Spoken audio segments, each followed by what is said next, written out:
लेकिन पार्टी आधारित और जाति आधारित और धर्म आधारित राजनीति जिस तरह मुख्यमंत्री योगी आदित्यनाथ कर रहे हैं वो स्वीकार्य नहीं है। जिस तरह उन्होंने लोगों को डराने का काम किया है और जिस तरह वो पीठ थपथपाते हैं कि कानून व्यवस्था बहुत अच्छी, वो तो कहीं नहीं है। सामूहिक लोगों को मारा जा रहा है, मार कर लटकाया जा रहा है, तो उस पर तो कानून व्यवस्था तो फेल है, वो बिल्कुल फेल है। मुझे कहने में कोई परहेज नहीं कि मुख्यमंत्री कानून व्यवस्था में बिल्कुल फेल है और उनके दावे और वादे हवाबाजी। जो लोग भाजपा ज्वाइन कर लेते हैं वो बिल्कुल जो है वो वॉशिंग मशीन से साफ होकर आ जाते हैं, फिर उनको ना सीबीआई छूती ना ईडी छूती।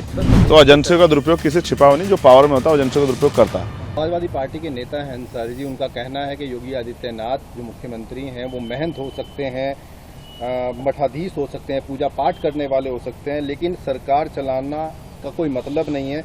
यहाँ तक कि वो गांव के प्रधान बनने लायक भी नहीं है। ये अफजाल जी का अपना निजी बयान है।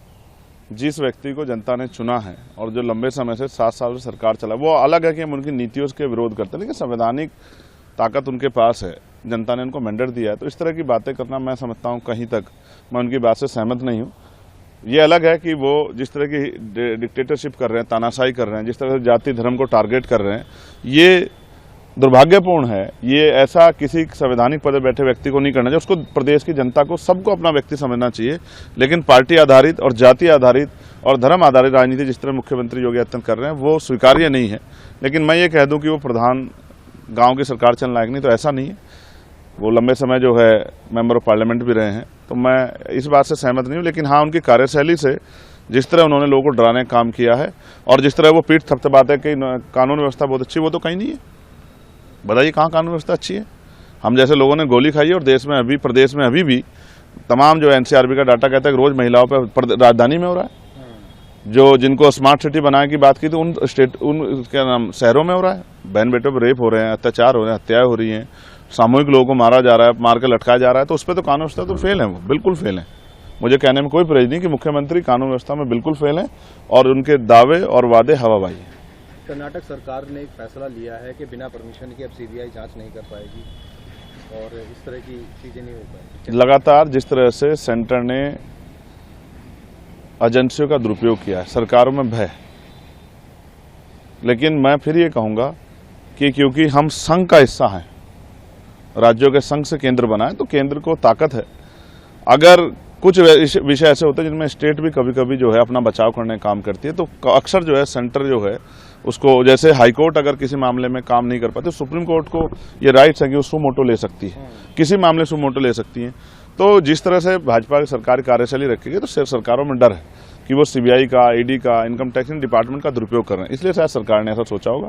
बाकी सरकार ने जो सोचा है वो अपने हितों को ध्यान में रखते, अपने प्रदेश के हितों को ध्यान में रखते सोचा होगा। अभी आपने एजेंसियों की बात की, अरविंद केजरीवाल भी लगातार आरएसएस एजेंसियों को टारगेट करते रहते हैं। उन्होंने भी मोहन भागवत जी को एक पत्र भी लिखा जिसमें उन्होंने कहा कि एजेंसियों का जो है दुरुपयोग रुकना चाहिए।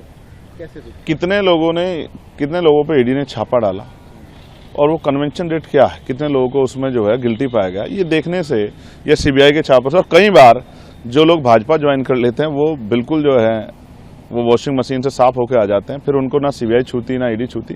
कई बार ऐसा देखा गया है। इससे ये एक चिंता तो बनी हुई है कि सरकारी एजेंसियों का दुरुपयोग नहीं होना चाहिए। तो फिर मैं कहूँगा कि हर आदमी जो जिम्मेदार है संवैधानिक पदों पर, उनकी गरिमाएं होती हैं और उनको अगर कुछ महसूस होता है, वो कहते हैं, तो उसके पीछे कोई ना कोई कारण रहता है। ये सिर्फ इसी सरकार का हाल नहीं, पिछली सरकारों ने भी बहुत सारे नेताओं पे सीबीआई लगा के जो है और उनको जो है जबरदस्ती उनसे मत अपने खेमे में लेने का प्रयास किया है। ऐसा उदाहरण हमने जो है ये एनडीए से पहली सरकारों में भी देखा है, जब मैंने देखा कि उत्तर प्रदेश में बीएसपी और समाजवादी को बिना शर्त समर्थन करना पड़ा। ये यूपी की सरकारों में भी हमने देखा है। तो एजेंसियों का दुरुपयोग किसी छिपा हुआ नहीं, जो पावर में होता है एजेंसियों का दुरुपयोग करता है। और जब ये विपक्ष था तो ये आरोप लगाता था, अब दूसरा विपक्ष है। और मैं तो कहता हूं दोनों ही सरकारों को, जब यूपी की रही हो एनडीए की, किसी को भी सरकारी मशीनरी का दुरुपयोग नहीं करना चाहिए। इससे लोगों के अंदर जन भावना जो है वो उनको ठेस पहुंचती है और उनको लगता है कि जिन एजेंसियों के जरिए न्याय होना था वो भी अब कठपुतलियां बन गई। उत्तर प्रदेश की तरह ही हिमाचल के अंदर भी जो दुकानें हैं उनके ऊपर नाम लिखने का एक ऑर्डर जारी हुआ था, जिसे अब वहाँ की हिमाचल सरकार ने वापस ले लिया है। हिमाचल की कांग्रेस की सरकार मुझे भाजपा की सरकार से अलग नहीं दिखाई देती। जिस तरह की उनकी कार्यशैली और जिस तरह से वहाँ मुसलमानों पे जानबूझ के जो है उनको परेशान किया जा रहा है, उनके धार्मिक स्थलों को कुचला जा रहा है, तो कई बार ऐसा लगता है कि हिमाचल कांग्रेस या उनकी सोच जो है वो भारतीय जनता पार्टी से मिलती जुलती है। उन्होंने ऐसा फैसला लिया क्यों और फिर उसको वापस लिया क्यों? ये कंट्रोवर्सी क्रिएट करने का काम किया है। जो भाजपा चाहती है कि ये पोलराइजेशन हिंदू मुसलमान की राजनीति चलती रहे, उसी का एक हिस्सा जो है मुझे ऐसा लगता है कि वहाँ की गवर्नमेंट बन रही है। मैं इन दोनों बातों से सहमत नहीं हूँ। मैं चाहता हूँ कि संवैधानिक मर्यादाओं के अंदर रह के सब लोग किसी जाति धर्म के हों, उनको धार्मिक जो है अपनी पूजा प्रार्थना करने का भी अधिकार होना चाहिए, धार्मिक स्थलों पर जाने का अधिकार भी होना चाहिए और साथ साथ धार्मिक आयोजन करने का अधिकार भी होना चाहिए। लेकिन वो कोई भी धर्म हो, वो संवैधानिक मर्यादा के अंदर रहना चाहिए। उससे किसी दूसरे को व्यक्ति को परेशानी नहीं होनी चाहिए, चाहे ये करने वाले किसी भी धर्म के लोग हों। तो मेरा मानना यह है कि इससे आम जनता को या किसी भी दूसरे धर्म के व्यक्ति को ठेस नहीं पहुंचनी चाहिए। इसका ध्यान सभी को रखना चाहिए। और हम सब लोग भारतीय हैं। भारत जो है सिर्फ दीवारों से मिलकर नहीं बना, भारत जो है दिलों से मिलकर बहुत सारी बलिदान देकर देश बना है।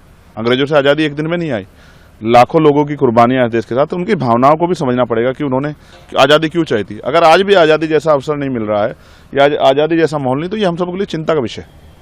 सरकारों को संज्ञान लेना चाहिए और अपने देश के और प्रदेश के अंतिम व्यक्ति की भावनाओं का ख्याल रखना चाहिए। यही सरकार की ड्यूटी है। चंद्रशेखर जी, लास्ट सवाल मेरा है, हरियाणा के अंदर चुनाव चल रहे हैं, आप वहाँ पर लगातार जा रहे हैं, किस तरह की स्थिति देख रहे हैं आप? क्या फिलहाल वहाँ पर? देखिए, मैं भविष्यवाणी तो नहीं करता हूँ, लेकिन आज़ाद समाज पार्टी जेजेपी गठबंधन बहुत मजबूती से लड़ रहा है। सेंटर के दोनों पार्टियों को रिजेक्ट जनता ने किया है, क्योंकि 10 साल कांग्रेस के देखे, 10 साल बीजेपी के देखे।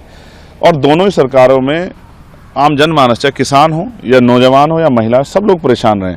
और लेबर का तो हाल बहुत बुरा है, कई जगह से जाके बाहर रोजगार करने की कोशिश करी। जबकि हरियाणा धीरे धीरे समृद्ध हो रहा है, क्योंकि वहाँ समृद्ध प्रदेश इसलिए हो रहा है क्योंकि किसान जो हैं वहाँ जो एक जो है पैरेलल इकोनॉमी, किसान जो है जो गांव से चलती है, वो एक उसका बहुत बड़ा योगदान है।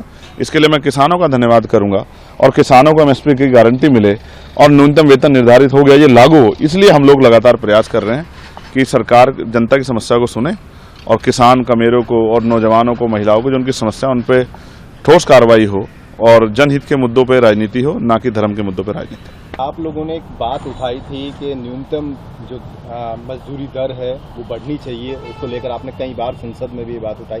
आज वो जो 1 अक्टूबर से जो है बढ़ने जा रही है, क्या आप कहेंगे, किस तरह से देखते हैं? देखिए, मैंने 29 जुलाई को पार्लियामेंट में मांग उठाई थी, क्योंकि हम ग्रामीण पृष्ठभूमि से आते हैं, तो जो जनता की समस्या है वो हम पे आसानी से आती। 300-400 रुपए की जो दैनिक मजदूरी महिलाओं को, पुरुषों को मिलती है, उसमें घर का सम्मान से जीवन जो है व्यापन करना आसान नहीं। इसलिए मैंने पार्लियामेंट में आवाज़ उठाई थी कि 700 रुपये न्यूनतम वेतन होना चाहिए। और सरकार ने अब हमारी मांग को कंसिडर करते हुए, क्योंकि एक बहुत बड़ा आंदोलन भी हमने दिल्ली में किया था और सरकार ये समझती है कि ये मांग नीचे तक जा रही है, लगातार मैं इस पर मांग उठा रहा था, तो सरकार ने न्यूनतम वेज जो है कल निर्धारित किया, उसमें बदलाव किया है और लगभग 783 रुपये जो है अनस्किल्ड जो है जो लेबर है उनके लिए 783 रुपये न्यूनतम वेतन किया है। मैं सरकार ने ये अच्छा कदम उठाया है, लेकिन मैं समझता हूँ ये तभी सरकार का धन्यवाद इसमें हम लोग कर पाएंगे जब सरकार इसको सख्ती से लागू कराए, प्राइवेट सेक्टर में भी, क्योंकि वहाँ पे भी कर्मचारी काम करते हैं। और सफाई कर्मचारी जो है, जो ठेकेदारी 7,000, 10,000, 11,000 पे जो है मजबूरी में गटर में उतरना पड़ता है, वहाँ भी। और साथ साथ जो आशा, आंगनबाड़ी, भोजन माता, ग्राम सेवक और तमाम तरह से जो है अनऑर्गेनाइज सेक्टर जो है प्राइवेट सेक्टर, उसमें भी इसको लागू कराए। सख्ती से कानून बनाना और उसको लागू ना कराना, तो कानून बनाने का कोई फायदा नहीं होता। तो ये लागू हो और इसका लाभ आम आदमी को मिले। लगातार हम इस मांग को उठा रहे थे। खेतों में जो लोग मजदूरी करते हैं, मैं जब गया देहात में, मैंने इसलिए उठाई कि मुझे उन्होंने बताया कि 250 रुपये में काम करना पड़ता है, 200 रुपये में काम करना पड़ता है, 8 घंटे, जबकि कॉन्स्टिट्यूशन तो ये कहता है समान काम समान वेतन।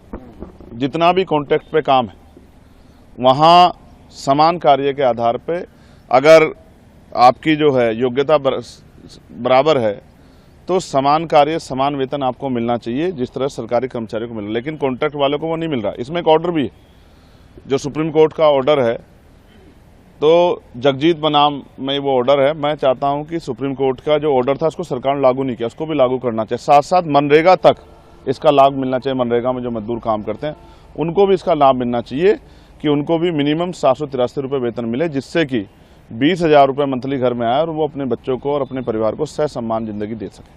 आप क्या मानते हैं, जिस तरह से हर तरह से प्राइवेट चीज़ें होती जा रही हैं, तो क्या उस तरह से जो आप ने काम किया है उस सेक्टर में, वो उनको लाभ मिल पाएगा? देखिए, फिर मैं कह रहा हूँ, जैसे हमने प्राइवेट सेक्टर में रिजर्वेशन की मांग की थी, पार्लियामेंट में मैं इसमें बिल भी लेके आया था, उन्हीं चीज़ों को सरकार समझ रही है कि कल इस पे बहुत बड़े आंदोलन होंगे और एक जन समर्थन चंद्रशेखर आजाद के पक्ष में तैयार होगा। ये मेरे जन समर्थन का विषय नहीं है, ये जनता की समस्या को हल करने का विषय। हम इसीलिए जो है पार्लियामेंट में हैं कि ग्रामीण क्षेत्रों में जो महिलाएं हैं, पुरुष हैं, जो रोजगार से जुड़े हुए हैं, जो तमाम तरह की परेशानियां फील कर रहे हैं, हम जमीन पर रहते हैं तो हमें पता है उनकी समस्या क्या है। इसलिए मैंने ये मांग उठाई थी और सरकार इसको सख्ती से लागू कराए और अंतिम व्यक्ति को इसका लाभ मिले, गांव में रहने वाले किस मजदूर को भी और कंपनियों में काम करने वाले वर्कर को भी। कहीं 7,000 रुपये, कहीं 8,000, 10,000 रुपये, 12-12 घंटे काम ले रहे हैं, कॉन्ट्रैक्ट वालों से 15-15 घंटे काम कर रहे हैं, ले रहे हैं और वेतन क्या दे रहे हैं, 10,000 रुपये, 12,000 रुपये। तो ये सख्ती से लागू होगा, तभी इसका लाभ अंतिम व्यक्ति को मिलेगा, तभी ये महसूस होगा कि सरकार ने राजनीति से प्रेरित होकर और जो चुनाव है उनको इन्फ्लुएंस करने के लिए नहीं किया। सरकार की मंशा आम लोगों को लाभ देने की है और सरकार ने हमारी मांग से सरकार घबराई है। उनको एहसास है अगर ये मांग पूरी नहीं हुई तो इसके बाद फिर बड़ा आंदोलन होगा। तो मैं उम्मीद करता हूं सरकार इसको, जैसे दिल्ली सरकार इसको लागू करने जा रही है, ऐसे ही केंद्र सरकार भी स्टेटों को नोटिफिकेशन जारी करके प्रमुख सचिव और मुख्य सचिवों को वो एडवाइजरी जारी करके जो है ये फाइनलाइज करे कि अंतिम व्यक्ति को अक्टूबर के पहले दिन से इसका लाभ मिले और अब 300-400 रुपये पे जबरदस्ती लोगों पे मजदूरी ना कराई जाए, उनको 783 रुपये वेतन जो है प्रतिदिन के हिसाब से मिले।